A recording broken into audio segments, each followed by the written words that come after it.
लालिया बाली ना लगावे लुटीका काहे हो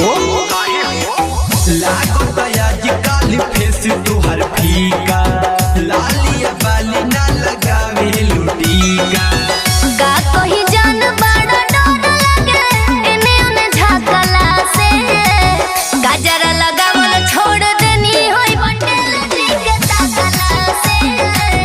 गजरा लगावल छोड़ देनी होई पटेल जी के ताकला से। अच्छा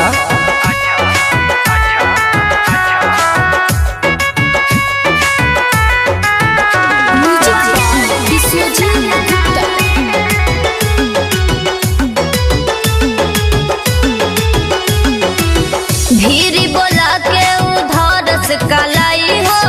हमारा जवनिया के कोरस बढ़ाई हो ई बात बा का बुझला हनु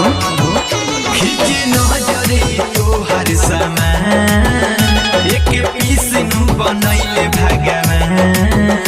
ए कहले जोड़ा ना बाई को मोरिया हुमा चला के गजरा लगावल छोड़ देनी होई पटेल जी के ताकला से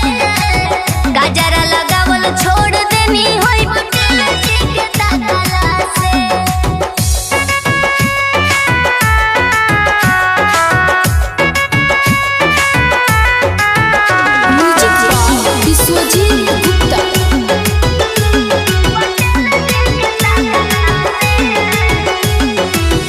देख ले हमके तो बोले ले माल हो ए दादा भइल जवानी है बकाल हो बड़ी परेशान बनी सही में का डरेलु हई रंगदा